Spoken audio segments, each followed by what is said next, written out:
Good afternoon, everyone.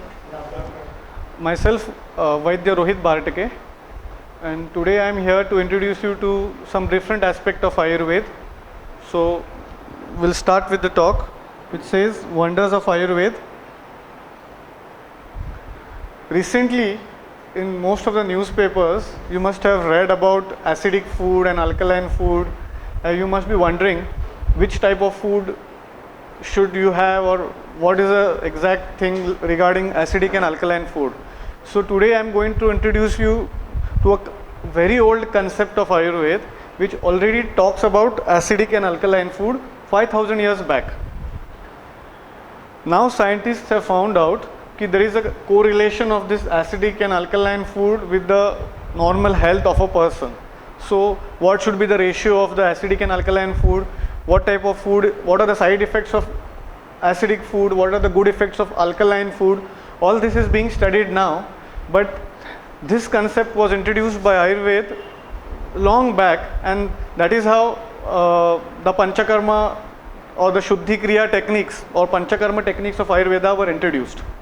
So to start with, I'll first go to the normal literature which we have regarding acidic and alkaline foods. So alkaline and acidic food, over acid can lead to chronic health issues, and alkaline diet can prevent the same. This is what is known now. Benefits of alkaline food. It's being promoted that alkaline food is good. So how does it benefit? It helps in proper cell functioning. It improves the energy level of the cell. It also helps to keep your healthy teeth and gums very healthy. It helps in the improved immune function. It helps to reduce the pain and inflammation in different disorders, and also slows the aging process. So most of the world is behind anti-aging products. So having alkaline food is one way to cut down the pace of your aging, or to lower down the aging process. What are the acidic foods? Acidic foods, the acidity of the body, the fluids can be increased by high consumption of meat products and low consumption of fruits and vegetables. Okay, white flour, sugar, coffee, soft drinks and artificial sweeteners are highly acidic. They are a part of acidic food. Most people who suffer from unbalanced pH are acidic. This condition forces the body to borrow the minerals including calcium, sodium, potassium and magnesium from the vital organs. See, normally they say your body itself tries to adjust against whatever you are having or against whatever you eat. So if your body pH goes acidic, your body on its own tries to use all these minerals from the vital organs like calcium, magnesium, sodium, potassium. So where does the calcium come from? It comes from the bones. Where does the magnesium comes from? It comes from the strong muscles. So the muscles get weak, the bones get weak. This is how your body is compensating the acid in the body. The vital organs and bones suffer from the vital organs and the bones to buffer the acid and to remove it from the body safely. This is the body's own mechanism to balance that high acidic contents. And because of this strain, the body can suffer a severe and prolonged damage due to high acidity, a condition that may not go detected for years. So this process, if you're not taking care of your acid levels, if you keep continuing having the same acidic meal, slowly your body is using its own good things like calcium, magnesium, and there is a slow deterioration of the body which goes unnoticed till you get into some major disease. So this is a very important thing. What are the disadvantages of acidic food? These are very important. Acidic body leads to leaking of minerals like I told, calcium, sodium, magnesium and potassium from the body. It tries to absorb it. Second is it deteriorates saliva, muscles, bones and teeth, causing a variety of negative symptoms like muscle cramps, twitches, electrolyte deficiency and brittle bones, dental erosion and stomach pains. These are few examples. Also there is an extended list like cardiovascular damage including constriction of blood vessels and reduction of oxygen. Weight gain, obesity and diabetes, bladder and kidney conditions including kidney stones, immune deficiency, acceleration of free radical damage possibly contributing to carcinogenous mutations. This is a very important point which I will discuss later. I'll read it again. Acceleration of free radical damage possibly contributing to cancerous mutations in the body. Okay, hormonal imbalance, premature aging, osteoporosis, that is weak and brittle bones, hip fractures and bony spurs, joint pains, aching muscles and lactic acid built up in the body. Low energy levels, chronic fatigue, slow digestion and elimination, yeast and fungal overgrowth. So this is a long list of acidic foods in the body. Keeping the balance right for excellent health. Body is able to assimilate minerals and nutrients properly only when its pH is balanced. So it is possible in spite of taking healthy nutrients that they may not be absorbed and used in the body.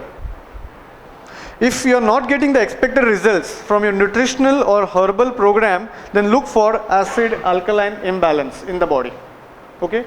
So there is one concept which says when a person is born as a baby, the body is maximum alkaline at that time. So it ranges from 1 to 14. So 7 we call this as neutral. So normal pH of human body is 7.3 to 7.4. So every time the body strives to maintain that type of pH. It is said that a young born or newly born, the pH is very low. It is alkaline. The pH is alkaline. When we say low, it's alkaline. As the aging process starts, he is exposed to different type of foods, different type of environmental conditions. All this slowly the pH in the body goes on changing, slowly moves towards acidic pH. So the acidic pH in the body are represented by H plus ions, and the alkaline is represented by OH ions. Normally what happens is the balance of 25% of acidic ions and 75% of alkaline ions, because the water content in the body is 70%. So there has to be a balance between the acidic and the alkaline material in the body. So the ratio goes from 70-30 or 75-25%. 75% alkaline, 25% acidic, which is somehow needed for the normal metabolic process of the body, for the normal functioning of the different organs or normal metabolism, we can say. So the normal aim, the main aim of the body is to maintain that type of balance. But what happens is, if there are different ways that the acidic balance can be imbalanced. Like I said, how will the acid balance go imbalanced? By having all these artificial sweeteners, by not sleeping on time, by not following the rules of nature, sleeping late, waking up late during daytime, sleeping during daytime, having too much of alcohol, too much of non-vegetarian foods, spicy, oily, all these type of foods, or you can say all the canned fruit juices or all the different type of soft drinks which are available in the market, all these are going to contribute to the formation of high level of acidic contents in the body. Also the wheat flour, stale food, packed food, all this is again going to increase the acidic contents in the body. When the acidic contents in the body increase, what happens is the OH minus ions, they start reducing.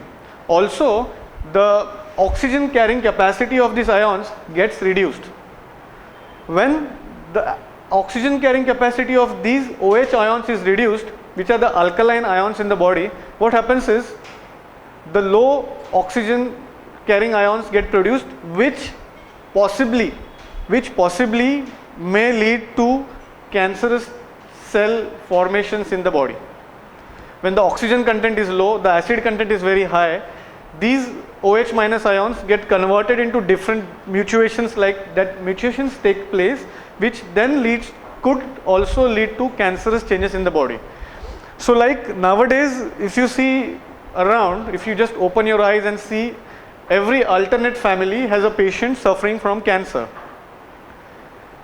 Maybe earlier the instance of getting such disease, which is very dangerous, was not that high. Could be because of following a good lifestyle. There are many reasons behind that. Modern lifestyle, modern food habits, modern sleeping, eating habits have all contributed to the rise in the acidic contents of the body, and in turn leading to the fast mutating less oxygen carrying OH ions in the body. So just to focus on that, I have taken this topic today, that everyone should strive to maintain the pH alkaline between 7.4 and 7.3 and 7.4. You should avoid going towards acidic. So now, how does Ayurveda come into picture? This is what is being introduced now. This is few years back, but Ayurveda used to talk long back. So what they said is, every person who has to stay fit has to follow certain rules of nature. What are the rules of nature? As per the change in the climatic conditions, as per the change in the natural things which we are facing in terms of climate, atmosphere, the diet and the lifestyle has to be changed accordingly. So they have divided the calendar into 6 Rutus, which starts with Vasanta Rutu, which comes in March and April as per the Indian calendar. Then comes Grishma Rutu, which is May and June. Then comes Varsha Rutu. Then comes Sharad Rutu. Then comes Hemant Rutu, and then Shishir Rutu. So these 6 Rutus have been, this is only specifically for Indian climate or Indian climatic conditions, where we have 6 Rutus. So they have said that each Rutu, according to the climatic conditions, there are certain things which a person has to follow in terms of food, in terms of lifestyle. It's not that you wake up in the morning, have bread and butter throughout the year. It's not allowed according to Ayurveda. As the season changes in summer, the food should be according to the summer changes. In winter it should be different, because the digestive fire is ignited very high. In summer it's very weak. So the food should be accordingly. So this is an old concept of Ayurveda, that they call it Rutucharya, seasonal variations and then lifestyle modifications which we have to do as per the seasonal variations. In the same way, there is a concept called as Ayurvedic Panchakarma, which we keep hearing now and then. How does this Panchakarma relate to this acidic and alkaline foods? I'll tell you that. If you start with Panchakarma, these are the 5 main procedures which are done in terms of cleansing. It could be preventive for a healthy person, or it could be curative for a person who is diseased, depending upon the type of disease. It includes Vaman, Virechan, Basti, Nasya and Rakta Mokshan. What does Vaman mean? Vaman is drug-induced vomiting or drug-induced emesis. For a healthy person, they say कि Vasant Rutu, that is March and April, is a season which is a season of Kapha Prakop. Our body is formed of 3 things, that is Vata, Pitta and Kapha. The balance or the harmonious functioning of Vata, Pitta and Kapha is what our body is as a healthy person. To go into still detail, these Vata, Pitta and Kapha, these are the functional units of our body. Functional means what? Vata, you can say, is a messenger in the body. Pitta, you can say, is a transforming force in the body, or the transformer in the body, which converts food into energy or aging process or related to Pitta. And Kapha is a binding entity in the body. A binding entity which keeps the transformer and the messenger together is Kapha. So our body is a balance, or you can say is a healthy person. A person who is healthy has a balance or a harmonious functioning of Vata, Pitta and Kapha, which is present in everyone's body, and each of them has its own types and its own roles to play. But what happens is, in different seasonal conditions, the different doshas get aggravated in the body. Like in Vasant Rutu, Kapha Prakop or the Kapha entity in the body increases. In Varsha Rutu, Vata entity in the body increases because of the cold conditions, climatic conditions. In Sharad Rutu, which is the October heat, which we call, immediately after rainy season, when the sun comes, the temperature rises very high. At the same time, the body temperature also goes high. The Pitta Prakop, this is a period for Pitta Prakop in the body. So these Panchakarma techniques, if we plan for a healthy person, they are planned like Vaman is done for a Kapha Prakop during Vasant Rutu. Virechan is done for Pitta Prakop during Sharad Rutu. And Rakta Mokshan is also done for Pitta Prakop during Sharad Rutu. So what happens when we do Vaman? All these things have 2-3 things in common. Like when you do Vaman, they say ki it is expected that when you drink the medicated kashaya, which is up to 3 to 4 liters depending upon the capacity, which is done by pre-preparation. A person is given some medicated ghee for 4-5 days. After doing the internal oiling, then the person is given that medicated kashaya, and then some medicine which will induce vomiting. When the person vomits, what happens is, the first thing, it is done early morning, which is the Kaphakal. Early morning, 6:30 to 8 o'clock, that in the Kaphakal, where the Kapha is more aggravated. First thing that comes out during that vomiting is Kapha. Then second thing which has to come, they say ki what is the criteria to say that the Vaman the person has done has been taken place in a good way. The second thing is, the most important criteria is, you have to see some pitta coming out. They say pittantam vamanam shreshtam. So if a person is taking Vaman or doing that procedure during Vasant Rutu and he vomits, the first thing which comes out is all the accumulated cough, extra cough, but the end thing should be pitta.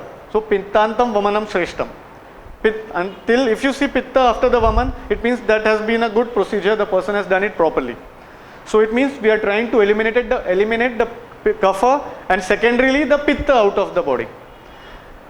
Pitta governs the acid balance of the body. So when we are doing that Vaman and trying to cleanse the body, we are also removing a part of pitta which is extra, and hence we are helping our body to balance the pH, to balance the acid and alkaline balance in the body. Secondly, when we are doing Virechan is the same procedure, like you give a person a medicated ghee for 5 days and prepare the person internally, and then some medicine is given which leads to drug purgation. It leads to loose motions which start with pitta. It is to cleanse the intestines. What happens is, after taking that medicine, after 1 or 1.5 hours, the person feels like passing the stools. Initially what comes out is mala, then what comes out is pitta, and as part of small bit of cough comes out. But majorly Virechan is a treatment for balancing the pitta in the body. And for a healthy person, it is done in September, October, which is October, we can say 15th September to 15th November, which is Sharad Rutu, where the pitta is maximum aggravated in the body. So we are using Virechan to remove that excess pitta from the body. Pitta is the entity which is again connected to the acid and the alkali balance in the body.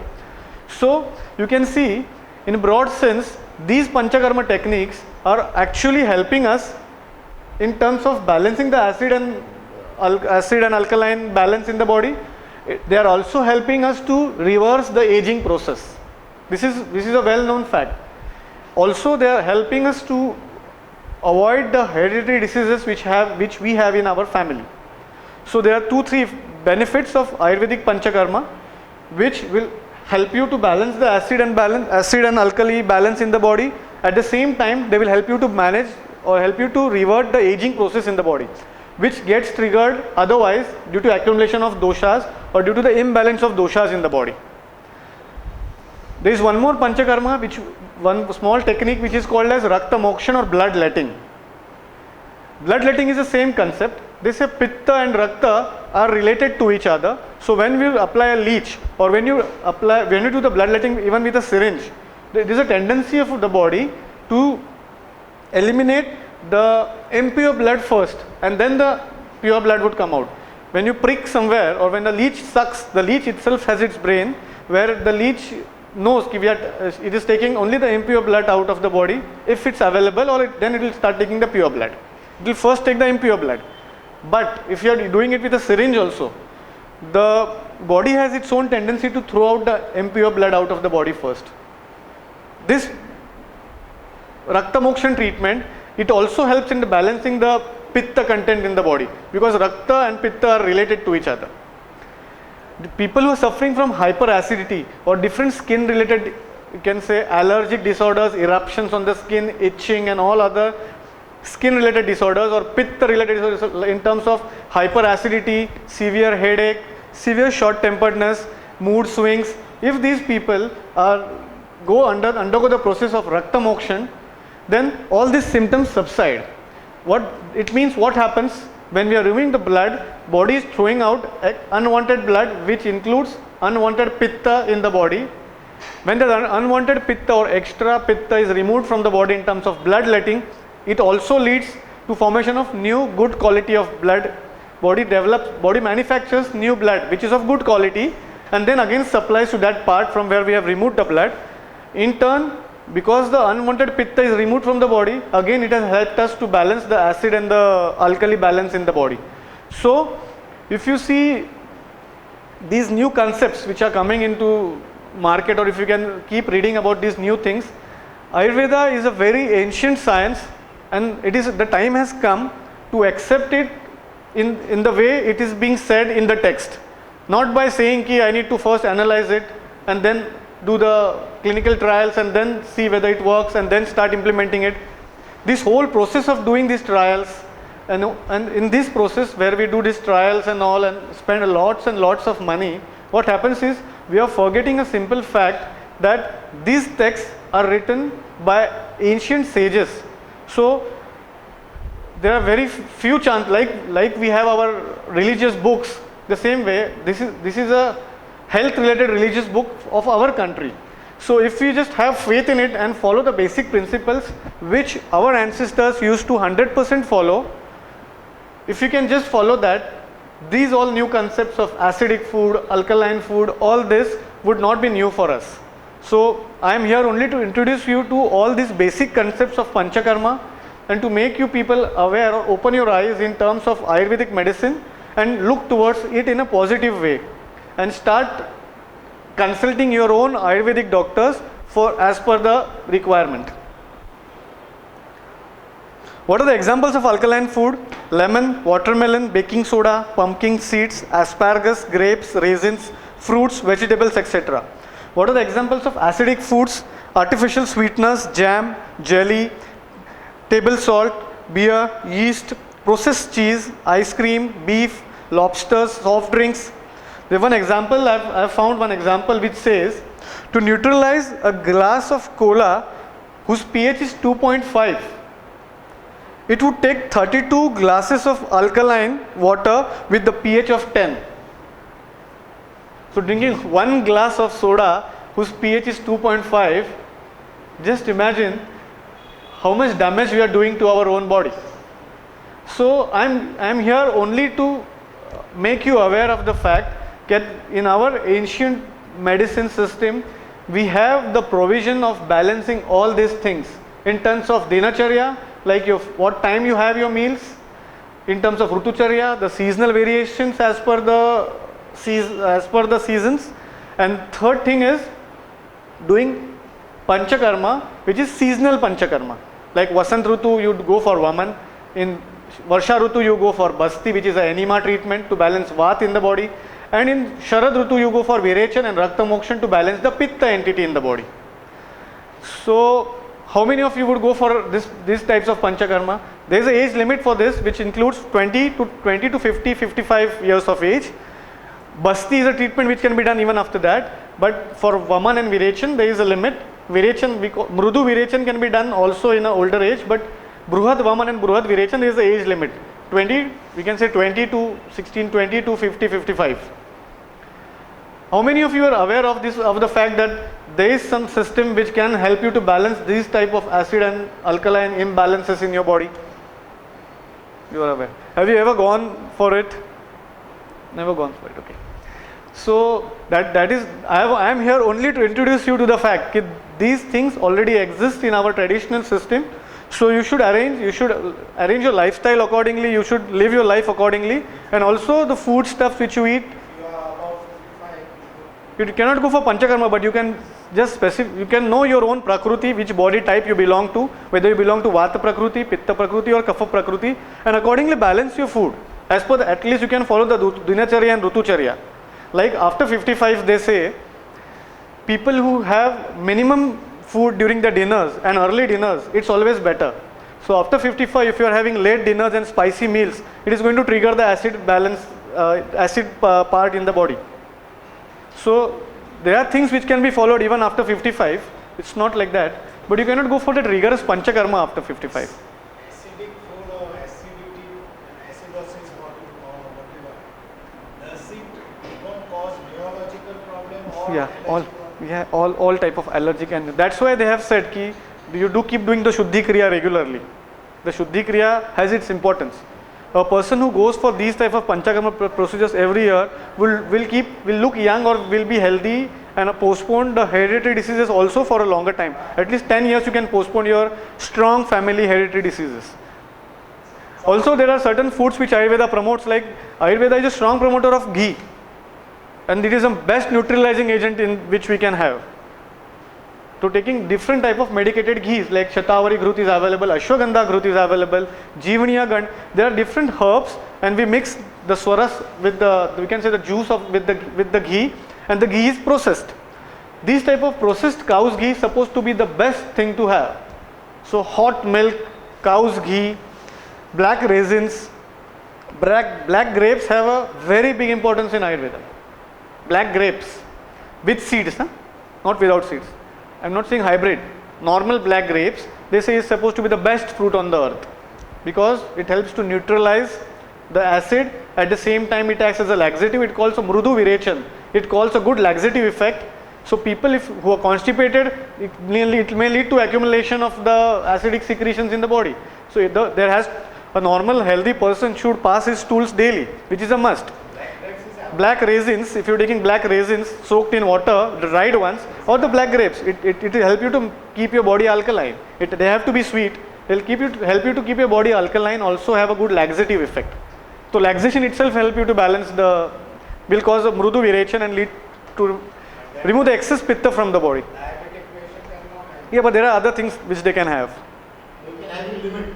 Yeah, everything in limit can be had. It's not because a person is diabetic, he's not a human being. He's still a human being, and he also needs the 6 tastes, the shadras he requires. He requires sugar, but in a less quantity. Because Madhur Ras, Ayurveda is very specific. They have told about 6 tastes which exist in the universe. Madhur, Amla, Lavan, Katu, Tikta, Kashaya. They say each taste, if it is taken in excess quantity, there are certain side effects. If they are taken in a proper quantity, there are certain good effects. For Madhur Ras, they say, if Madhur Ras is taken in a proper proportion, then it has a quality called as Jeevaniya Gand. It leads to, you can say, Ajivan Satmya. It means the small quantity of Madhur Ras, if a person keeps taking daily, it will keep him healthy for a longer time. But if you are diabetic and if you stop taking sugar completely, then you miss that part of that sugar. So you cannot stop having it. So instead of taking artificial sugar, it's better to have small quantity of normal sugar. Milk is okay or without? No, it's fine. That depends on the person to person. That's not a big thing. Yeah. So if you have any questions, you can ask regarding correlation of Ayurveda and acid alkali imbalance and this Panchakarma techniques which are being done. So above 55 years, you said Panchakarma is not advisable. Rakta mokshan can be done. Rakta motion can be done. Leech therapy can be done. That is it. Rakta mokshan can be with a syringe, also with a leech. Virechan can be done. A smaller addition which is called as Mrudu Virechan, not Bruhad Virechan, which leads to 25-30 loose motions. Mrudu Virechan, which leads to like 2-3 loose motions, 4-5 loose motions. Taking Triphala is a Mrudu Virechak. Taking 2-3 Triphala pills once in 15 days and getting 2-3 loose motions and removing the extra pitta out of the body is also a good way to balance this acid balance in the body. Triphala would be a mild virechan, or taking black raisins, or taking castor oil once in a month with some small amount of milk also can be a good rechak. Or Bahava, Aragvad, you get that black stems. Have you seen that fruit which you get? Aragvad we call it. It's a black fruit, this long like a drumstick. You break it and then you can have it. It's sweet inside.